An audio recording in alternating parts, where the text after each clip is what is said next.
Welcome to Watch Mojo, and today we're counting down our picks for the top 20 things Netflix's The Jeffrey Dahmer Story got factually right and wrong. It's like everybody's had it out for me since forever. For this list, we're looking at what was fact and what was fiction in Ryan Murphy's Netflix series about the infamous serial killer. What did you think of Dahmer Monster, The Jeffrey Dahmer Story? Let us know in the comments below. Number 20. Officer of the Year Awards. Wrong. Episode 9 of the series shows Milwaukee police officers John Balcerzak and Joseph Gabrish each receiving an Officer of the Year award. Though both maintained long careers in law enforcement, they were not given awards. Then Police Chief Philip Arreola fired them for gross negligence that led to the death of Konarak Sinthasomphone in 1991. But Balcerzak and Gabrish appealed the decision and were reinstated by 1994 with back pay.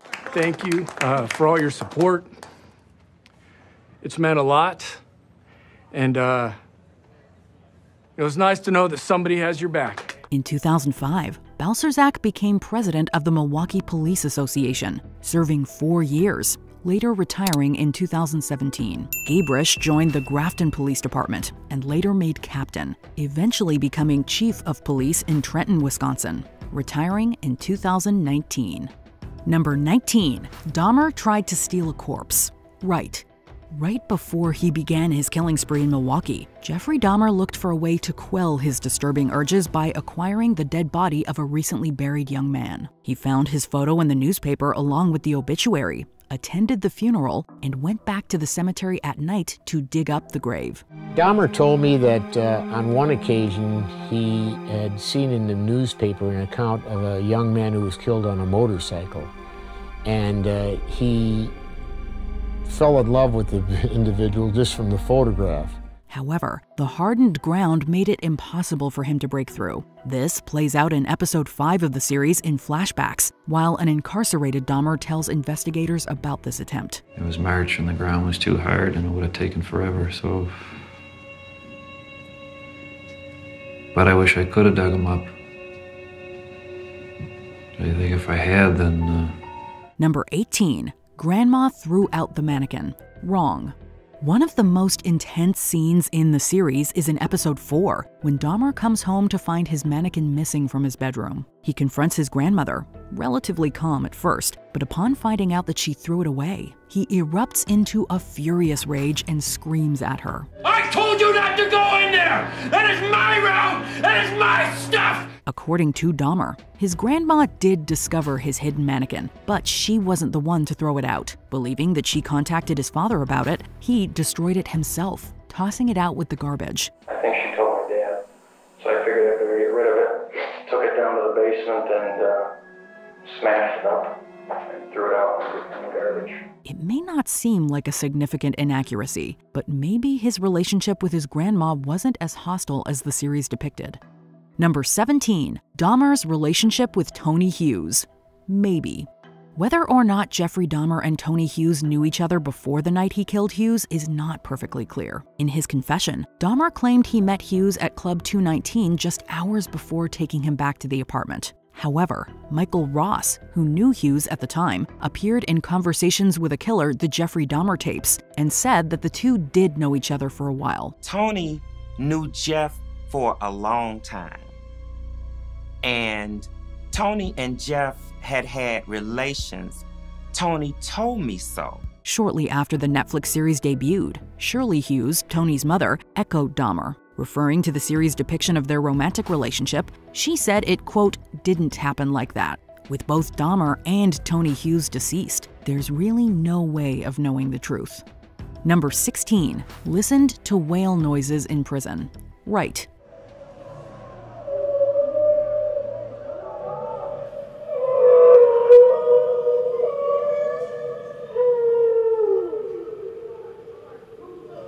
Episode 9 shows an imprisoned Jeffrey Dahmer receiving letters and money from his so-called fans.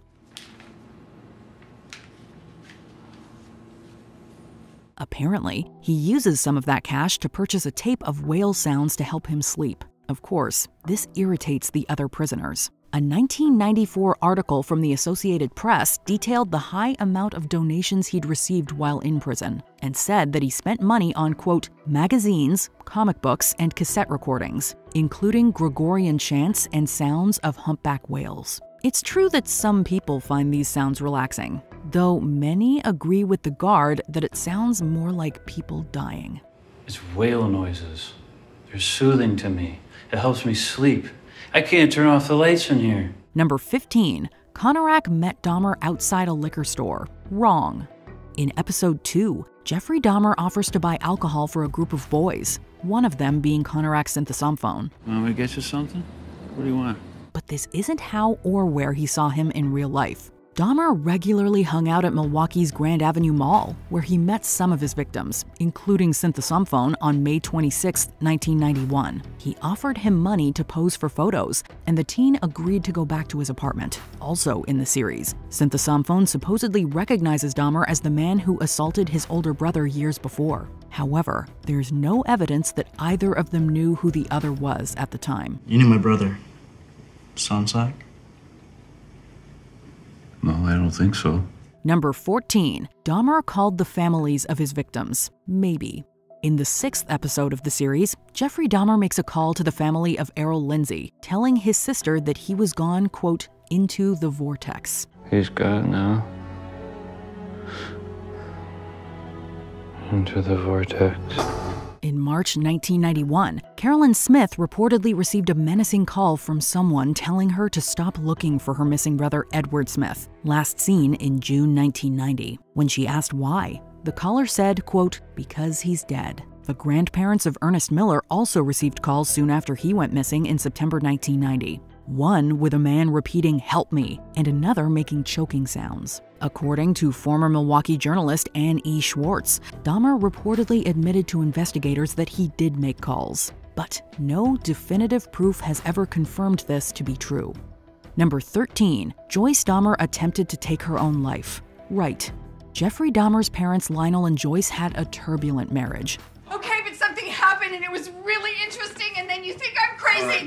You always think I'm crazy. The series has several scenes of their hostile arguments. The couple finally got divorced in 1978, and Joyce moved out of Ohio with her younger son David. As shown in episode 8, in 1994, just months before her oldest son would die in prison, Joyce tried to take her own life in the kitchen of her Fresno, California home. She left behind a note asking to be cremated and saying she loved her sons. However, she survived, but sadly, this reportedly wasn't her first attempt.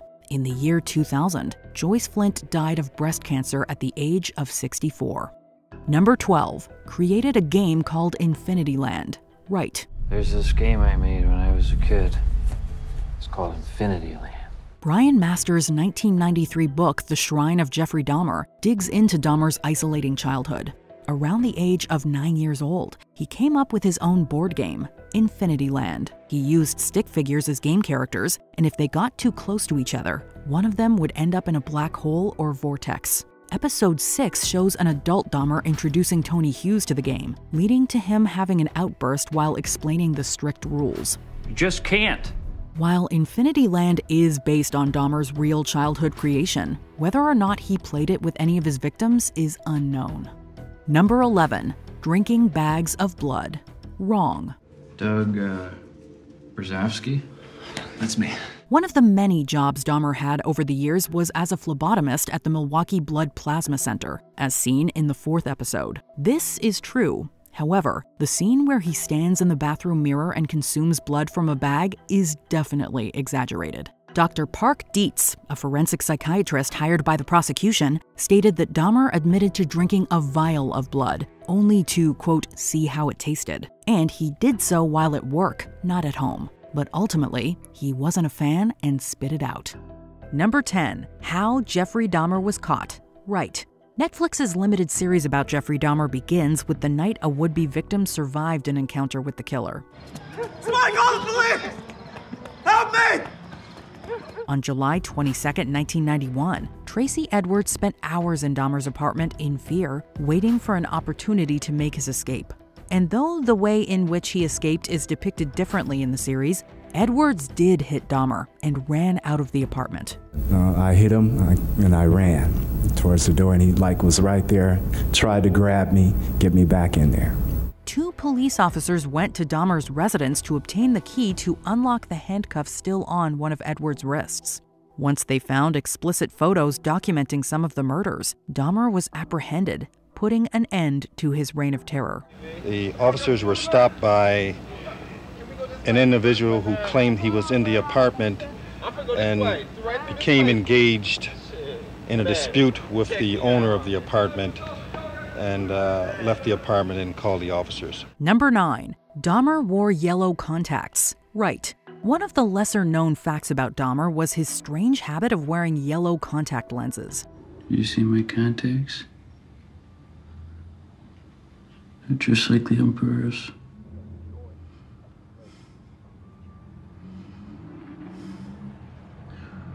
Got him at a costume shop in Kenosha. He wore them because he felt connected to 2 dark characters in his favorite movies: the Emperor from Star Wars Episode VI: Return of the Jedi, and the Gemini Killer from The Exorcist III. In changing his appearance to resemble these powerful fictional figures, Dahmer himself felt more powerful and predatory. That I actually derives a sort of pleasure from watching that tape.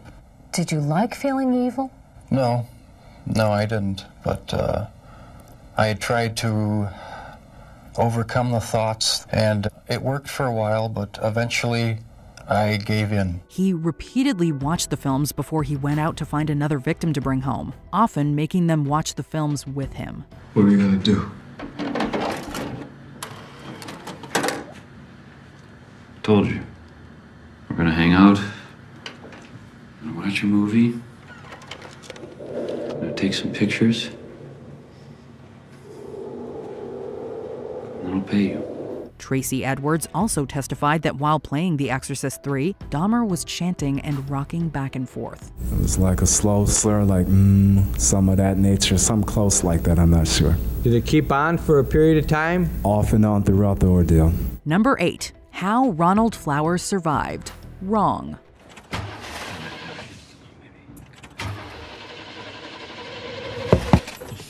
Jesus. Don't worry, I'm not a cop. Another survivor of Dahmer was Ron Flowers, who met him when his car broke down and Dahmer offered to help. He took him to his grandmother's West Allis residence and drugged his coffee. But Dahmer is interrupted when his grandmother sees that something is wrong with the young man. You should take that young man to a hospital. What? He's just a little wasted, Grandma.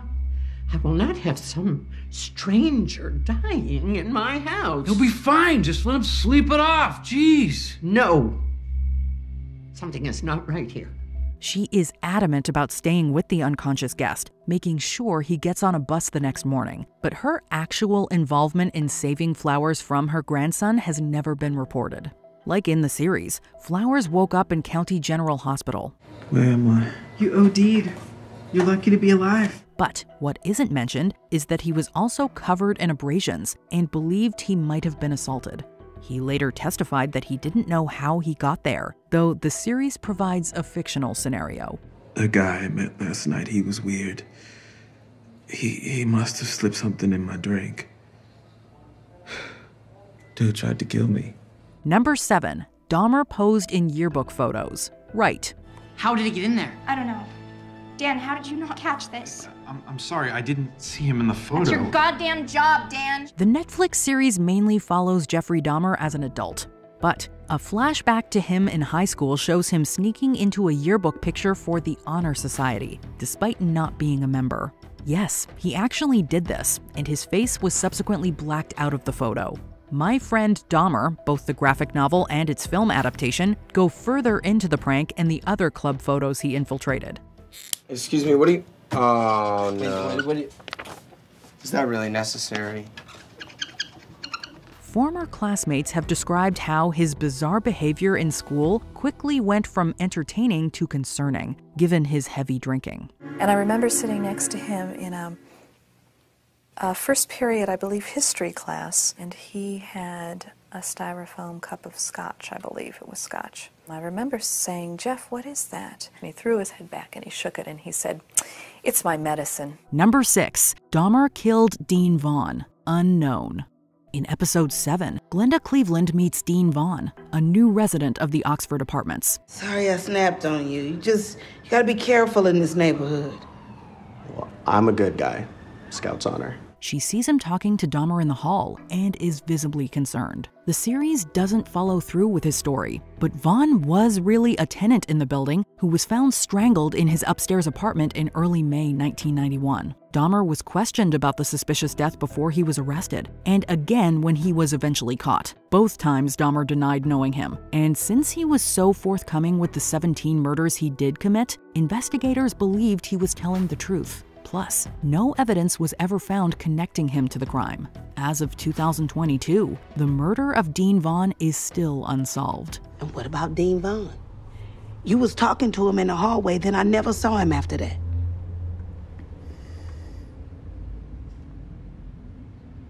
Number 5. Baptized the same day as John Wayne Gacy's execution.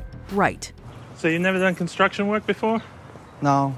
Well, like I said, it's just stuff around the house, helping my ma, you know. The beginning of the final episode doesn't open on Jeffrey Dahmer, but rather another infamous serial killer, John Wayne Gacy, aka the Killer Clown. In the 1970s, Gacy took the lives of more than 33 young men in Illinois until he was arrested in December 1978. Gacy was the epitome of evil, and he was the epitome of being a great guy, which gave him the ability to be the most evil guy in the world. For 14 years, the convicted murderer was on death row at Illinois' Menard Correctional Center, and on May 10, 1994, Gacy was executed by lethal injection. John Wayne Gacy was pronounced dead at 12:58 a.m. He got a much easier death than any of his victims. In my opinion, he got an easier death than he deserved.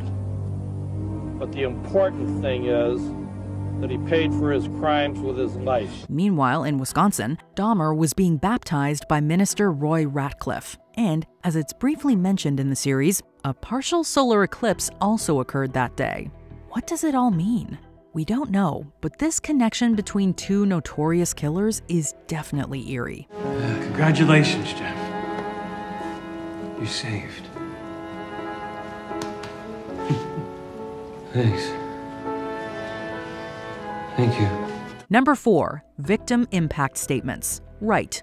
I would like to say to Jeffrey Dahmer that he don't know the pain, the hurt, the loss, and the mental state he's put our family in. One of the most heartbreaking parts of Jeffrey Dahmer's 1992 trial was hearing the impact statements. After sitting through the details of his crimes, family members of the victims had the opportunity to address the court. One of the more harrowing statements came from Rita Isbell, the sister of Errol Lindsay. Jeffrey, I killed you. God damn it. Look at me,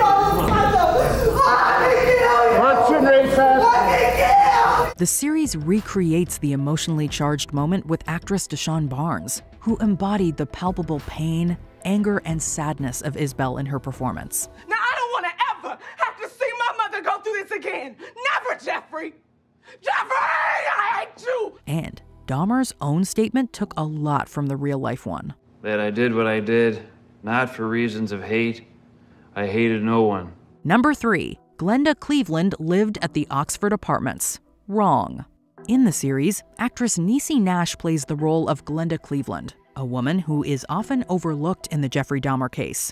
She interacts with him, mostly to complain about the smell and noise coming from his apartment through her vent. I gotta say, that smell is worse than ever. Is it? The real Cleveland actually lived in the building next to the Oxford Apartments. The character is likely a composite of Cleveland and Pamela Bass, the woman who lived across the hall from Dahmer, who possibly unknowingly consumed human meat given to her by her neighbor. However, Glenda Cleveland did continuously call Milwaukee police after her daughter Sandra Smith and niece Nicole Childress told her about a boy they tried to help. Number 2. Milwaukee police officers returned a victim back to Dahmer's apartment. Right. What the hell? Hey kid, what are you doing? In late May 1991, some young women, including Smith and Childress, found Konarak synthesome phones stumbling in the streets. not in the Oxford Apartments hallway as shown in the series. They called the police to help the very young-looking boy. He was holding on to me with a really, really strong grip, and he was trembling, he was shaking. So I just stayed with him, and I was like, I'm gonna get you some help. But when Dahmer came back to his apartment, he convinced officers Joseph Gabrish and John Balcerzak that Cynthia Somphone was of age and his boyfriend. In the series, Cleveland is at the scene confronting police, trying to tell them that he was a minor. Wait. You just gonna let him take this baby back inside? Ma'am, he's telling me this is where they live. We're gonna take him back inside. Y'all don't at least want to find out how old this boy is first? Ma'am, he says it's his boyfriend. We'll handle it from here. I'm really sorry about this, everybody. Despite protests from the women, the officers escorted Dahmer and his incoherent boyfriend back to his apartment. When the police left, Dahmer killed him. Tragically, this poorly handled ordeal actually happened. After Dahmer's arrest, Gabrish and Balcerzak were suspended, but later reinstated. Before we continue, be sure to subscribe to our channel and ring the bell to get notified about our latest videos. You have the option to be notified for occasional videos or all of them. If you're on your phone, make sure you go into your settings and switch on notifications. Number 1. Dahmer always wore his glasses at trial. Wrong. Mr. Dahmer, before I impose sentence, I understand you have a statement you'd like to read? Yes, Your Honor. Towards the end of the series, Jeffrey Dahmer goes on trial for the murders. While the majority of the scenes are accurately recreated, there's one detail that was different. Evan Peters as Dahmer almost always wears the killer's trademark glasses. But the real Dahmer specifically did not wear his glasses throughout most of the trial. His reason? He didn't want to look the jury or victims' families in the face. Yes, it's a small inaccuracy in a largely true-to-life series. However, his decision to remove his eyewear is significant because it shows that he was unable to face his crimes. Because I didn't feel accountable to anybody. I didn't feel that I had to face what I had done ever. And so there comes a point where a person has to be accountable for what he's done. Can't go around making excuses, blaming other people or other things. Did you enjoy this video? Check out these other clips from WatchMojo, and be sure to subscribe and ring the bell to be notified about our latest videos.